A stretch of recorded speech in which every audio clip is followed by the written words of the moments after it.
Om Namo Bhagavate Vasudevaya. Om Namo Bhagavate Vasudevaya. Om Namo Bhagavate Vasudevaya. Om Namo Bhagavate Vasudevaya. Om Namo Bhagavate Vasudevaya. Om Namo Bhagavate Vasudevaya. So we are reading from 1-832 Kunti Maharani prayers, and you can repeat after me. Keschit ahur ajam jatam. Keschit ahur ajam jatam. Punne shlokasya kirtaye. Punne shlokasya kirtaye. Yadoho priyasyan vavaye. Yado priyasyan vavayehe. Malasya eva chandanam. Malasya eva chandanam. Okay, so in the last verse, Kunti Maharani, she prayed that she was glorifying Krishna, that his pastimes are bewildering to her. That was her. And the most bewildering pastime is Damodar Leela. And I discussed yesterday why it is, because first, Krishna is fear personified in the form of death. At the same time, he is fearing Yashodama. And that's not an acting. That's really going on. And that's why Kunti is bewildered. How can God, so powerful, he can fear an ordinary lady, Yashoda, Gopi? And not only this, but Kunti was bewildered. How can he be bound by an ordinary lady? Prabhupada says in one of his conversations or somewhere that Radha is an ordinary girl. Prabhupada says like that. Mm-hmm. But because she can bind Krishna with love, that's why she becomes special. But without that love, she's having no value. So what about Yashoda? Yashoda, they are like simple people, but they can bind Krishna, and that is bewildering to Kunti Maharani. Because Kunti is now requesting Krishna to actually stop back. He's planning to go to Dwarka, but he's not going to stop. And he, even though she requests, and she says... We can ask them if his voice is clear. Yeah. Is the voice clear? Hare Krishna? Yes, Prabhupada. Okay. It's clear. So still Kunti is... Kunti, by her request, she cannot stop Krishna from going. By Yashoda, she can even tie him. So Krishna was planning to run away in forest because he was really fearful. Mm-hmm. Yashoda told, I'll tell you. And Krishna agreed to be bound. And that Kunti is bewildered. What kind of love is this? That God can be bound. So because she is not at the level of that, she's not at that platform of love. Just like Brahma was bewildered. What kind of love is this? What's happening? Children are playing, and Krishna is eating from left hand. Children are on his shoulders, snatching food from. Yeah, he was bewildered. Actually, he was in real sense bewildered. So this kind of love, this love of Vrindavan, Vrajvasis, nobody can understand. It's beyond capacity of human beings. Until unless Krishna doesn't want us to understand that, it's not possible. Prabhupada quotes this verse a lot. This is from Kathopanishad, Shveta Upanishad. I think in both of them it comes, or Mundaka Upanishad. It comes that Krishna cannot be attained by a lot of pravachan, a lot of hearing, in fact. So how can you attain him? Yam eva esha vrinute tena labhya. Whomever he accepts, vrinute means he accepts, on tena labhya, only he can achieve him. Only by him he is achieved. So that was quite bewildering to Kunti, and that is why Kunti is now saying that is why many people have many opinions about you.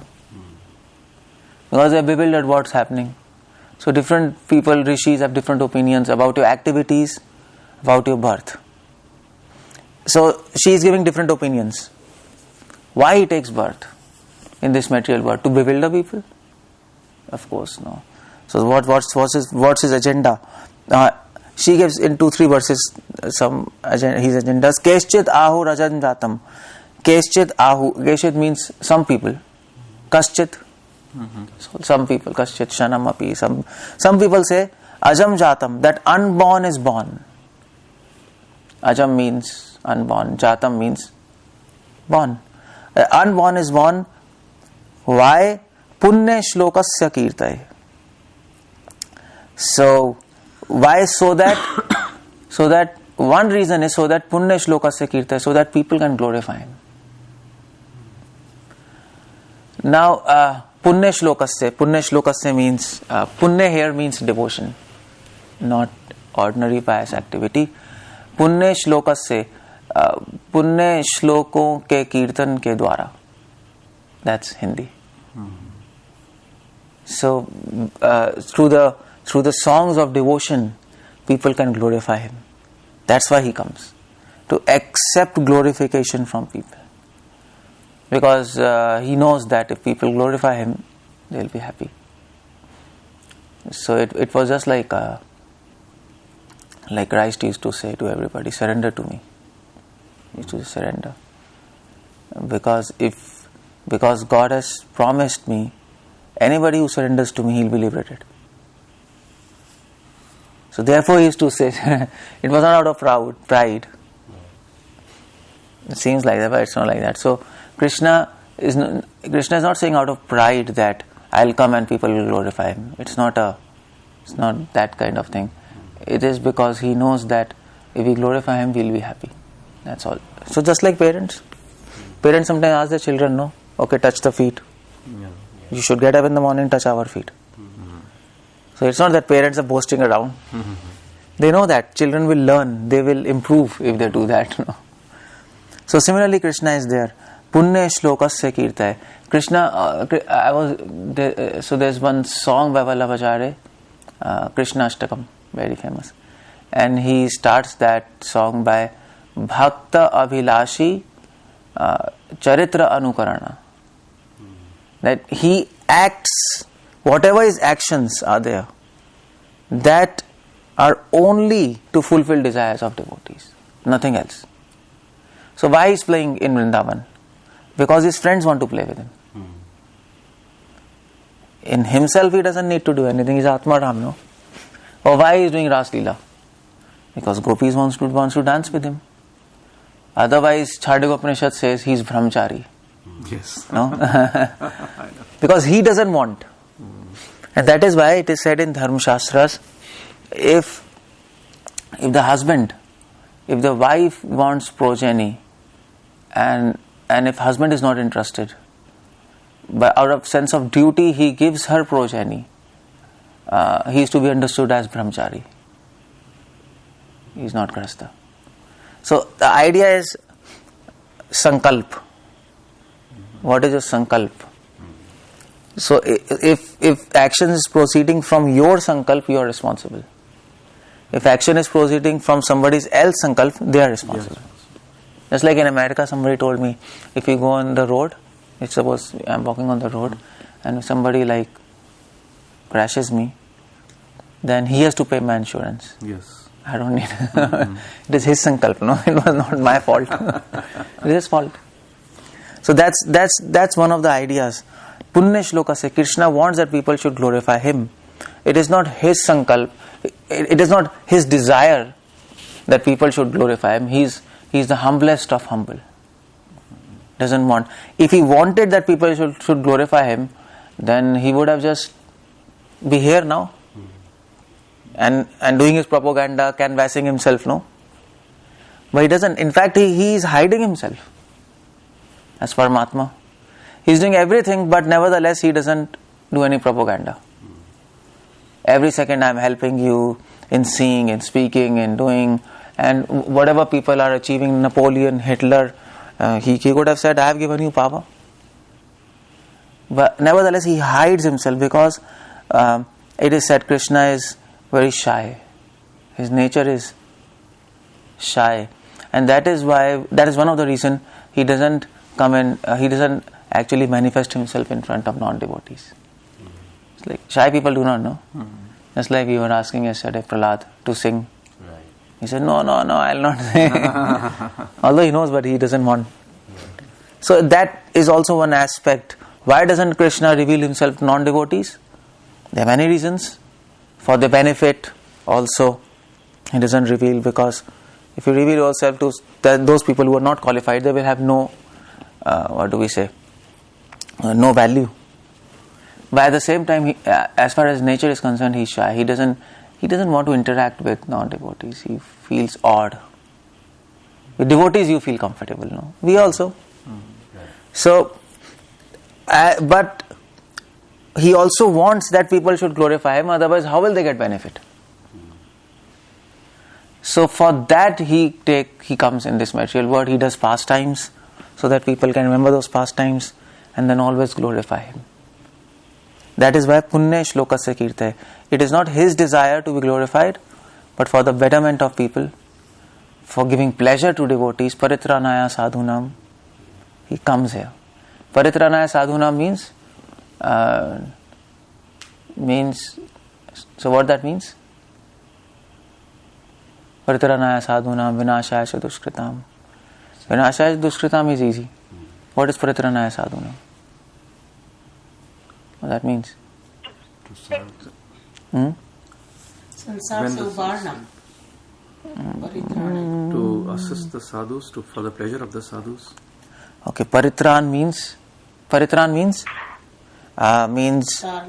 to save somebody. Yeah. So to save sadhus, but to save sadhus from what? They are already saved. They are doing devotion. Devotees need not be saved. By the power of bhakti, they are already saved. Prabhupada says, devotees who are 24 hours engaged in Krishna consciousness, they are already liberated. And there is a verse for that. What is that verse? Prabhupada quotes. Famous verse, Nectar of Devotion. Iha yasya harer dasya karmana manasagirim nikhilapi avasthasu jivan mukta sauchyate. They are jivan mukt. They are liberated even while living. Iha yasya harer dasya, who has accepted the service of Hari, karmana manasagirim, by action, by mind, by voice. Nikhilapi avasthasu, in any condition in this material world, jivan mukta. They are already jivan mukta. So they are liberated. So what to save them from? There is nothing to be saved them from, no? Paritranaya sadhunam. So what Krishna comes here? He wants to save them from the miseries of separation. That's what he comes here for. They're so unhappy without Krishna. For devotees, the only unhappiness is separation from Krishna. There's no other unhappiness. They might lose all money, their family, their health, but it doesn't matter to them. Real devotees, sadhu. We are trying to be sadhu, we are not sadhu. That's why for us Krishna doesn't come. No. For them he comes. So that is the idea, to relieve their miseries from separation. They want to glorify him face to face. They are not satisfied to glorify him like us, in front of deities. No chance. Prahlad Maharaj, once he was, that Vishwanath Chakravarti Thakur writes, he was there, he was very sad. And Brahma's 4 sons, they came and they asked Prahlad, why are you sad? You are the best of devotees. So Krishna is always there in your heart. So Prahlad says, yeah, I can glorify him 24 hours in my heart, but I am not satisfied. I want to see him face to face. Prataksha vagamam. And I want to glorify him face to face. So just like gopis also, they were sad, no? They were glorifying Krishna 24 hours. But whenever Krishna went in the forest, everybody became sad.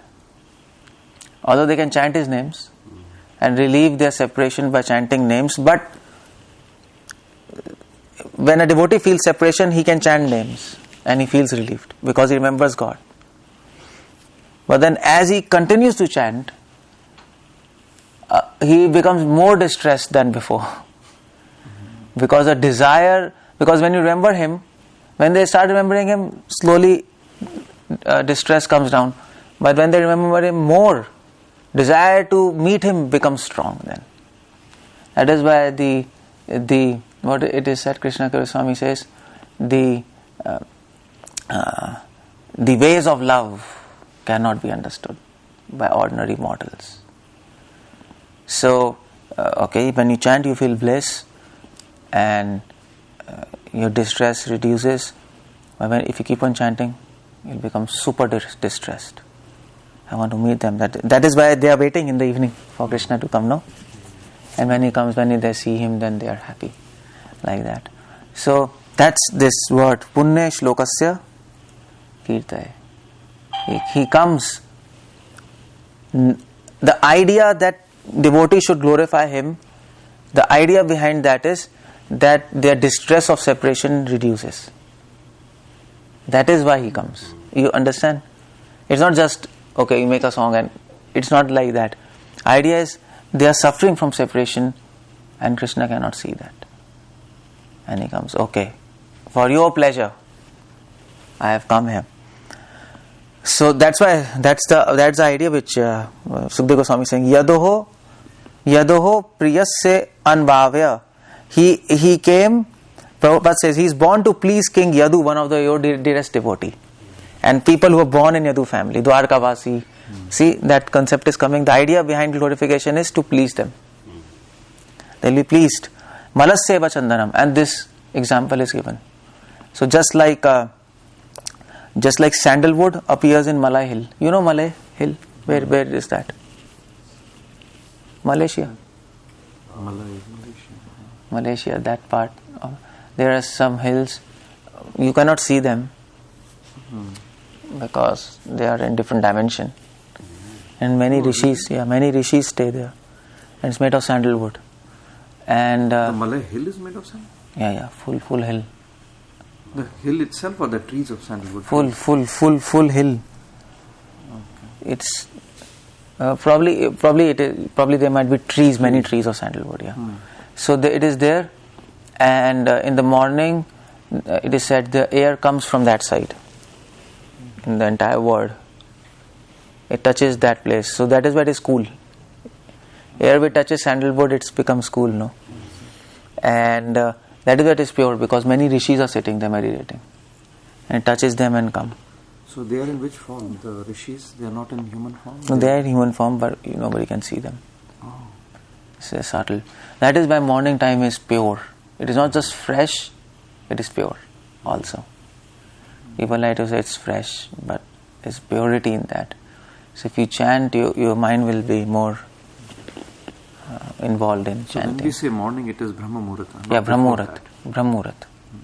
It is Brahma Muhurta only at that time.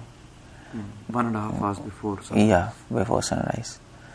So that's the idea. So just like air comes, touches sandalwood trees, comes and becomes pure and fresh. Similarly, when Krishna comes, by his touch, devotees become pure and fresh. That's the example it is giving.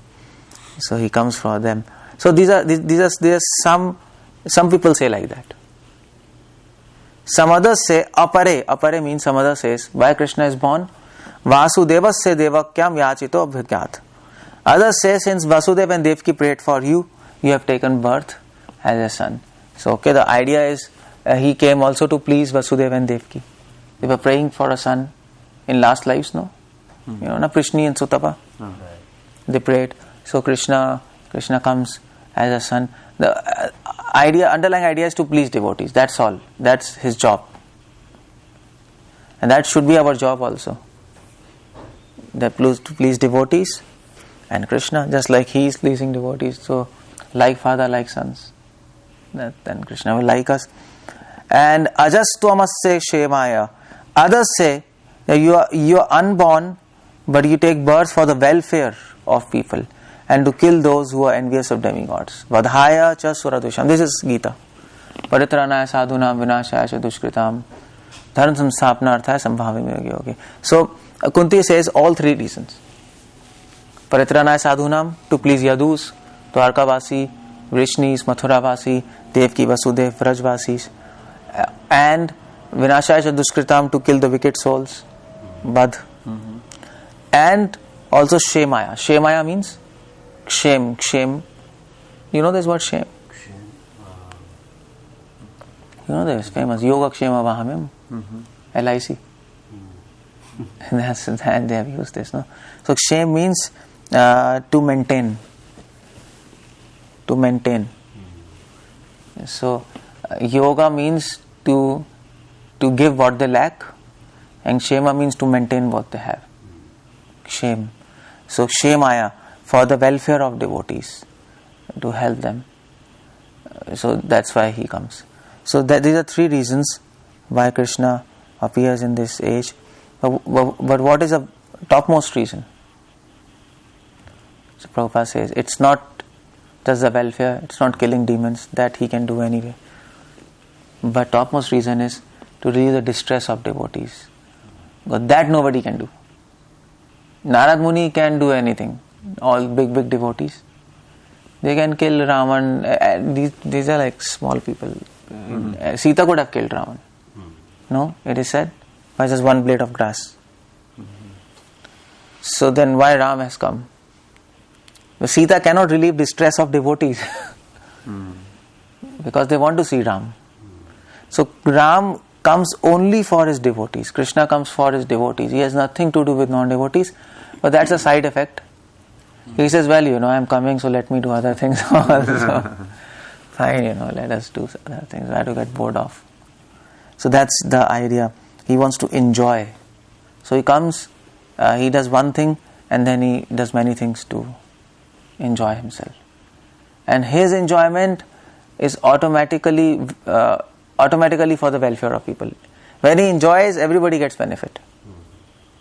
When we enjoy, we exploit nature or our bodies, or maybe if you are very bad, other people. So it's different for us. And that is why it is said he is the supreme enjoyer. He will keep on enjoying. Because he knows that's for benefit of others. If his not enjoying was beneficial, he would not have enjoyed. So that's the idea. Rag Dvesha Vimukta is too. So he is free of all hatred, all likings. He only likes what is beneficial to people. And he hates what is not beneficial to people. From his perspective, he is not the center. His devotees are the center. From our perspective, we are not the center, Krishna is the center. And that Prabhupada says in Chaitanya, that is a transcendental competition between Krishna and devotees. So we want to do what Krishna likes, Krishna wants to do what we like. So we are searching for an opportunity that we can fulfill the likings of Krishna. Krishna is searching for an opportunity that he can fulfill our likings. Because we will not allow Krishna to fulfill what we like, no? We will take service. So devotee never allows that. He will try to do things in such a way so that he doesn't find an opportunity to serve us. And he can find what we like. And similarly, Krishna will always do things which is liked by devotees. So it is a little competition. And devotee wants to please Krishna, Krishna wants to please devotees. So who wins? I told last time, who wins? Devotees. Devotees? No one, why? Because both are the same. Because Krishna comes under the control of the devotees. So no. Ultimately devotees. No one answer is right, but why that is not right. Who wins? No one, because the game never ends. Okay. That's Krishna Consciousness Swami says. Spiritual word, nothing ends there. Eternal. Par-Brahma, he keeps on increasing. The bliss keeps on increasing. It never ends. That's what the idea is. So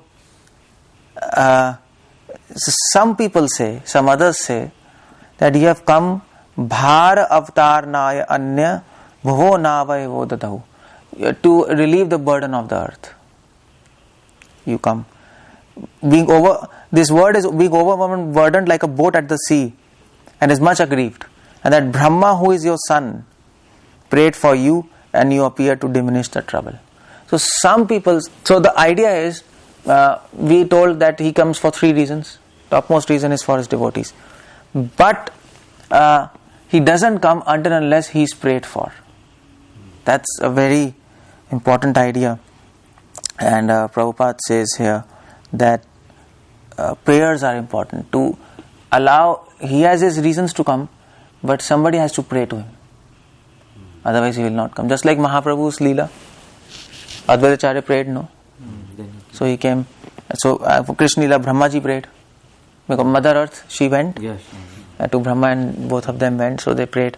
So it is, the idea is, if you want Krishna to come to your heart, you have to pray. Even though he knows that the time has come, he knew that Kramsa is there, my devotees are there, and the time has come, I should go. But if we don't pray him, he will not go.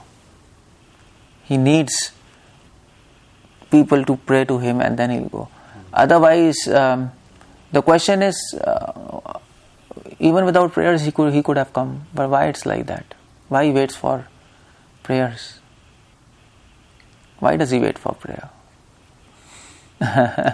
That's a big question, huh? And that is, he waits for prayers because when devotees pray to him and he comes, then actually the bliss increases more. If you just come, okay, it's nice, but when you are praying, and then Krishna comes, they become more happy and more blissful, no? You're requesting somebody, please come, and then he comes, okay, good, no? So that's one thing. And another thing is that if a king comes on his own without being prayed for, he is no longer a king. He cannot come. And the Prime Minister will never come to your house even if he has to come. He'll say, you give a request and then I'll come. He's no longer king. So to maintain that position as God, somebody has to pray to him. So that is the point. We can chant Hare Krishna, but if a heart doesn't pray to him, he'll never come in your heart. He's not going to come in your heart. So you can glorify him, but that has to be coupled with prayers. So although Hare Krishna mantra is the best glorification, best prayers, but that has to come from, not from your throat, but your heart. And the heart which keeps on praying to him, only in that heart Krishna comes. You might be ready, you might be pure, but he will not come if you don't pray. That is the importance of prayers, and that is why you see Bhakti Thakur, they are praying, everybody is praying to him. Praying. So you can say Krishna knows everything. Why you need to pray? He knows everything, but no. He demands prayers, and Prabhupada says this Chaitanya Shikshashtakam. Mahaprabhu is praying. Ai Nanda Tanuja Kinkaram, Nadhanam Najanam. That's a system. That is the relationship between soul and super soul, Krishna and his devotees. Vrajbasis are praying to Krishna. Aho bhagyam, aho bhagyam. Oh, no, not that. Krishna Mahabaho.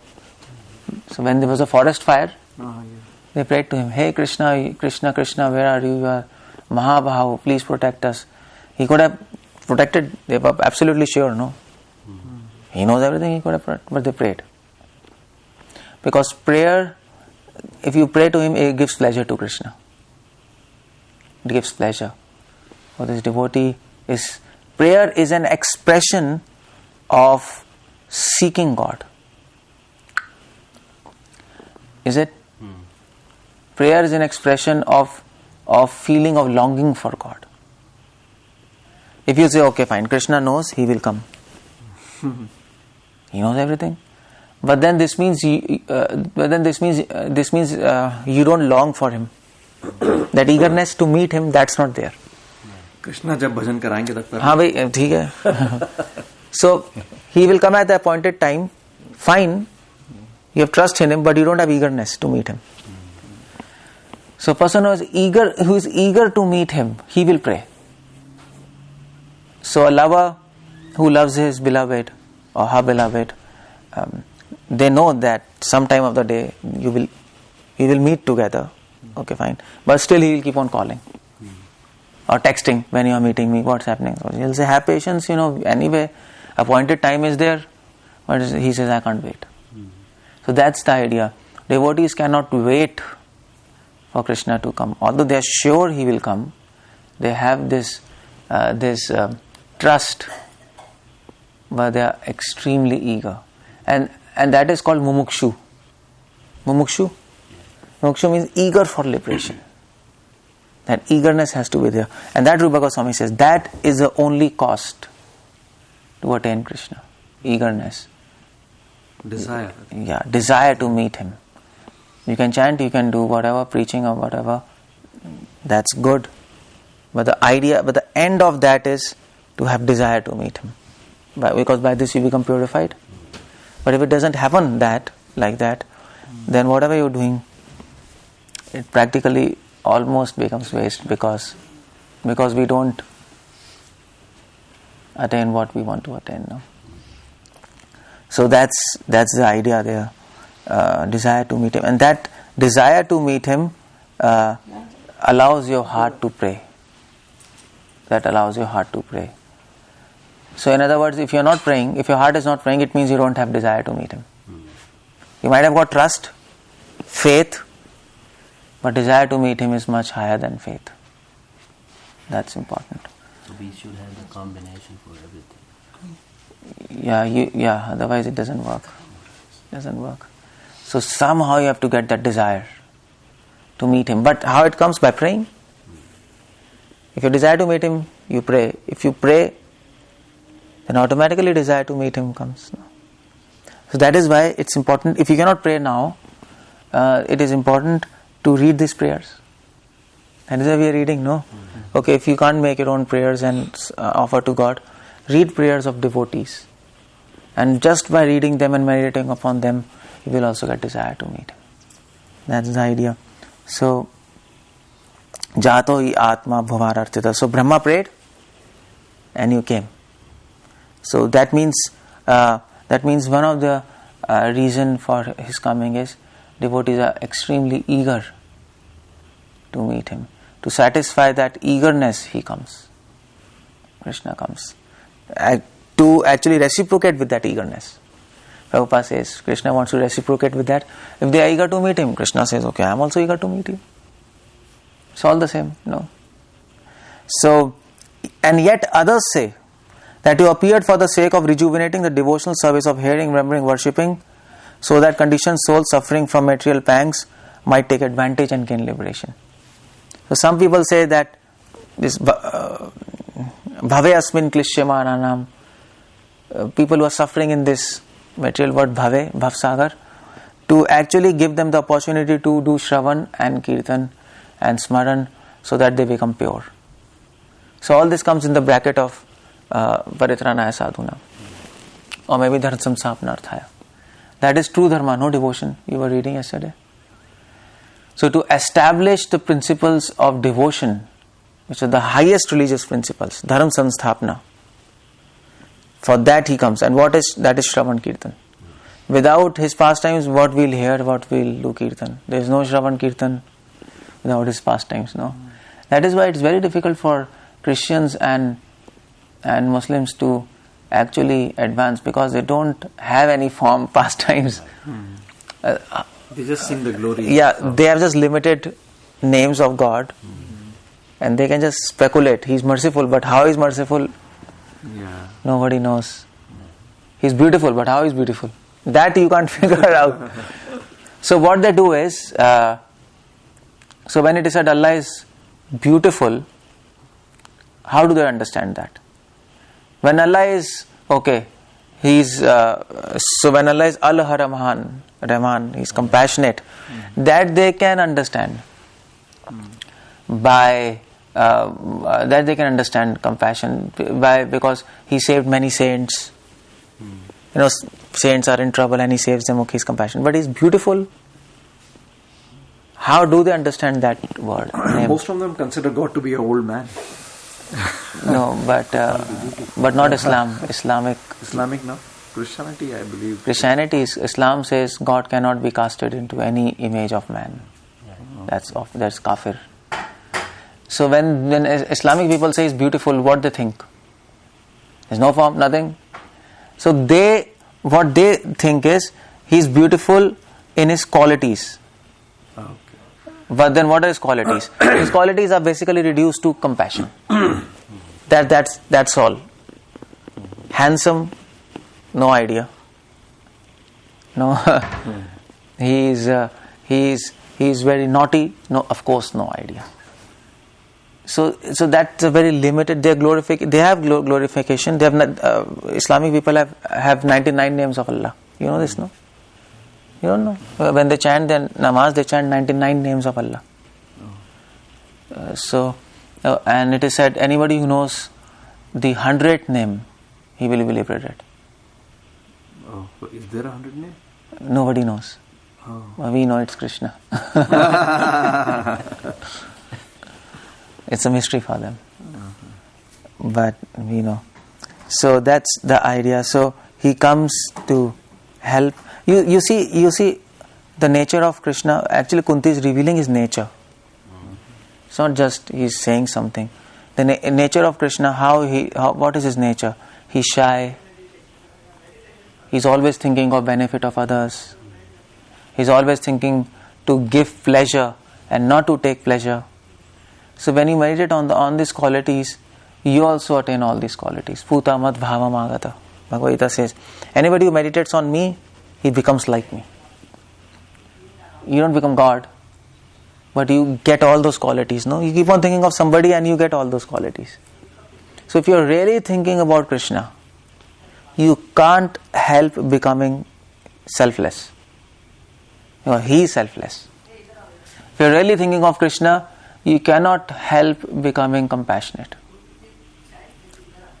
And if you're really thinking of Krishna, you cannot help giving pleasure to devotees. And if you reverse this logic, if you are not attaining qualities of Krishna, good, this means you are not thinking of Him. It's impossible. If you think of Duryodhan, you become Duryodhan. You become wicked people. No. If you think of Yudhishthir, you become like Yudhishthir. If you think of Krishna, you are bound to become like Krishna. Prabhupada gives an example. A caterpillar is always thinking of butterfly. So it gets wings, no, just by thinking. It becomes like butterfly. So similarly, if a devotee is practicing devotional service, if you're really reading Bhagavatam, so it becomes more important to read every day. Yeah, it becomes very important, so that you can really think about him, his nature, and then you get all good quality. You become like father, like son. And when you become like him, then he will call you back. Otherwise you will fight with him. You have to become like him, no? There's no frequency will not match. No? We are also like that, no? People whose frequency doesn't match, okay, yeah, good. You're okay, but I don't want to stay with you. So Krishna says, you are okay, but I don't want to stay with you. You're doing chanting, you're serving me, you're nice, good. But as far as staying with me, your frequency do not match with me now. You have to become more pure. Think of me and get the same qualities as what I have. Then I can stay with you. So it's different. Mercy and love is different. Mercy means in one sense, better be away from me, but I'll help you. That's mercy. But love is, come to me. I can't stay with you. So, what is greater, love or mercy? Love. Of course, love. No? That is why the aim of object of life is love, not mercy. Most of the people of this world, they look for mercy. But they don't know that in the name of mercy, they are looking for a life away from God. You see? Because mercy means this. I'll help you, but no, don't come to my home. I'll help you. My home, no. Sorry. So looking just for mercy is actually, we don't understand the aim of life. That's why Mahaprabhu says mercy is a very small concept. Love automatically includes mercy to a certain extent. But love is different. Mercy is different. You don't do mercy on people who you love, no. You help them out of love, not out of mercy. It's a different take. So that's what Kunti Maharani is saying. It's so nice prayers. He's giving so nice insights to all of us to really advance and understand where we are going, what actually we have to do with him. And then that's where Kunti says here, and I think it's finished, or no, it's not finished. Okay. So that's where Kunti says, O Krishna, those who continuously hear, chant and repeat your activities and take pleasure in others, doing so, certainly see your lotus feet, which alone can stop the repetition of birth and death. So anybody who reads Bhagavatam daily, and not just read but meditate upon what is being said and what Bhagavatam says, when you read that, you have to find the nature of God in that. That's the idea of Bhagavatam. Bhagavatam is like chandan. You rub and smell comes. So when you read that, the smell of beautiful qualities of Krishna, they come out. And that you have to smell. If you don't smell that, you're not going back. Just like Kumaras, they smell Tulsi, lotus feet of Vishnu, they became devotees. So we have to smell Bhagavatam and not read it. That's what Sukadeva Goswami Prabhupada writes in one of his Prabhupada. When you can smell Bhagavatam, when you can drink Krishna, then you go back. So how to drink God and how to smell Bhagavatam? It's a mystery. You read Bhagavatam and you see him. But no, you have to smell Bhagavatam and drink him. And then you go. And if you can understand this, then life is perfect. Hare Krishna, Srila Prabhupada ki jai. Anything you want to ask? Otherwise, I'm going to stop right now. You asking? You have some question? Hare Krishna, does anybody have some question, or we'll just end here? So I have. Okay, fine. Praveen Govind Prabhu has a question. So there was one Leela when I forgot the name of the rishi. So what was? वो कौन है जो बहुत गुस्सा हो जाते हैं बार-बार? Durvasa rishi. Durvasa Muni. So Durvasa Muni, he had come to visit Krishna, and he was in an island other than Krishna, so there was a river in between. And in that Leela, so there were two things in that Leela. He says, if I am a brahmachari, he says, if I have not eaten anything, then ask the river to separate, and the river separates, and then Krishna says that if I am a brahmachari, ask. Yeah. So what is that concept like? I want to No, that story is coming in Chandogya Upanishad. It's not Puran. It is in Upanishad. And the gopis wanted to cross the river to go to Durvasa Muni ashram to offer him food. Because their mothers told him, if you offer food to Durvasa, he'll give you blessings. So they were going, but Krishna blocked their way on the bank of Yamuna. And he said, I'll not let you go, you have to give taxes. So first you give me food, then you go. So they told, no, this is for Durvasa. So they requested him, he told, okay, you can go. But then there was no boat. He says, see, this boat is mine, and I'm not going to take you unless you give me tax. So he told, that cannot be done. All food becomes jhuta and we cannot do that. So Krishna says, okay, then you can on your way. So they told, but then how we'll cross Yamuna? Krishna says, okay, I can just tell you this. Just tell Yamuna, Krishna is brahmachari. So Gopi started laughing. What's this nonsense, We know you're not brahmachari. So Krishna says, you can try. Then says, Krishna is brahmachari. So Yamuna gave the way. So they were surprised, like, Because if it was truth, Yamuna will give way. If it was false, she will not. But this is truth, then he is brahmachari. They could understand, figure out. But anyway, they went. Then Durvasa Muni, they offered everything. He ate everything. 16,000 gopis. Everybody brought food. And then they want to come back. How to come back? Durvasa says, okay, tell. Durvasa is always fasting. They could understand. They told and Yamuna gave the way. So they came back. So they asked Krishna, this is mystery, what is this? Both are wrong. He just ate. He's not fasting. He's not brahmachari. And yet Yamuna gave the way. Either Yamuna is also mixed with you, all of you. or there's something else going on. If there is truth, how there is truth? Krishna says there is truth. That's what I explained in this lecture. He is brahmachari. He by his desire, he doesn't dance with gopis. It is their desire, to fulfill their desire, he is with them. So he does sankalpa of the gopis. He fulfills their sankalpa. He is not fulfilling his sankalpa. Okay. That my sankalpa is to enjoy, no, he is self-satisfied. And we can understand that, just like parents. Sometimes they play with child, no? Because they want to play. Come on. Wants to play with child. That nonsense game, train, parent also doing chuk chuk chuk. Because to give him pleasure, he wants to play. So a person who will be seeing, he'll be saying, what happened to this elder person. But people understand, he has nothing to do with this game. Just for him he is doing. So Krishna has nothing to do with Ras Leela. At least externally. But he is dancing for them. Okay. You understand? So that is why Krishna's brahmachari is right. Okay. So it is the sankalpa. Sankalp. So that whole story is talking about sankalp. Okay. That Upanishad is telling, don't break your sankalp. If you break your sankalp, Krishna is seeing your sankalp. Or in English, intentions.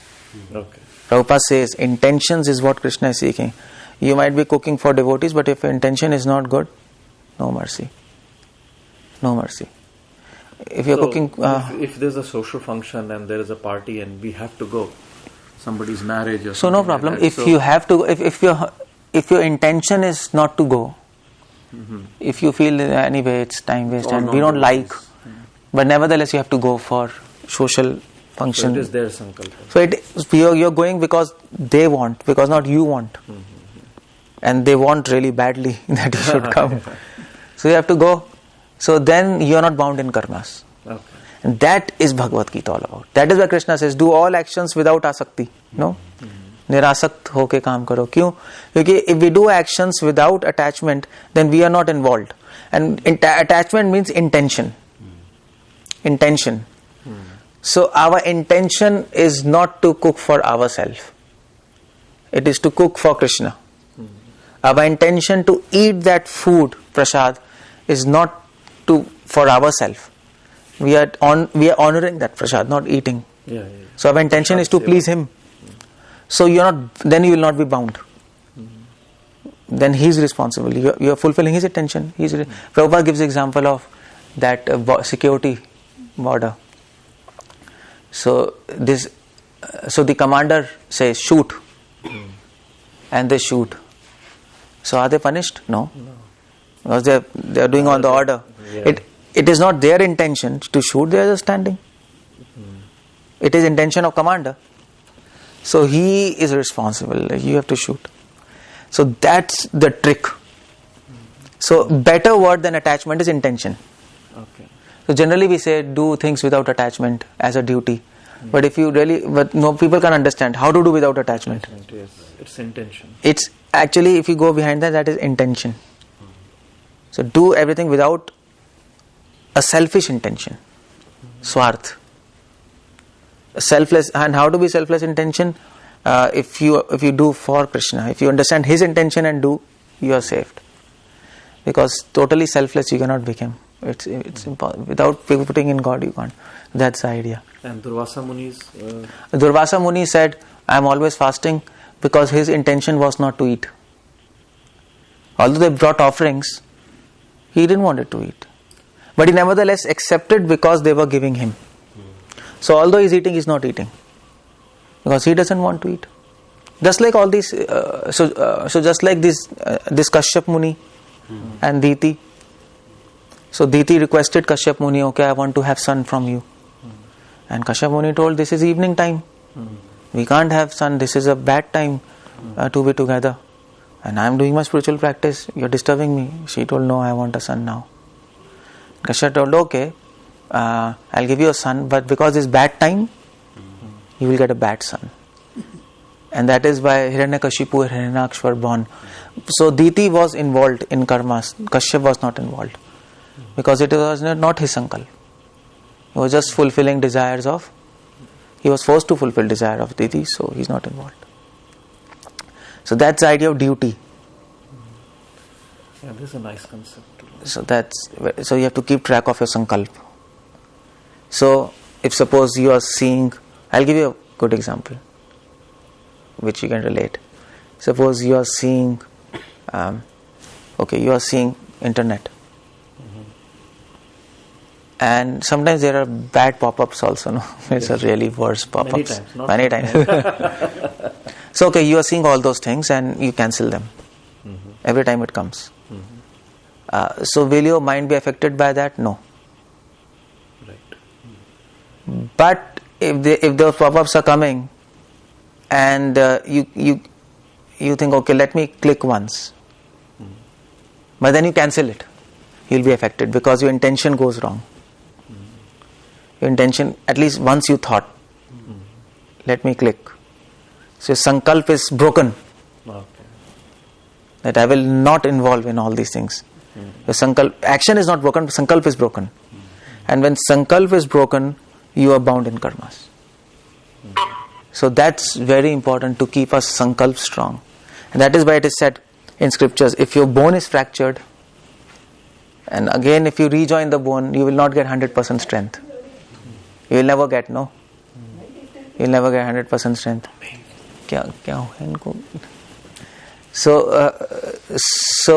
if you rejoin the bone, 95% it can become 100% strength never.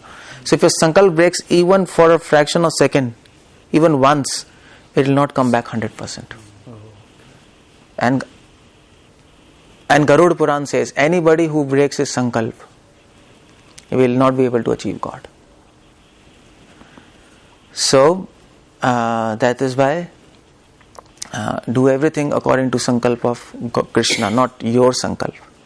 Then you are free. Otherwise, it's bad. Don't make a sankalp.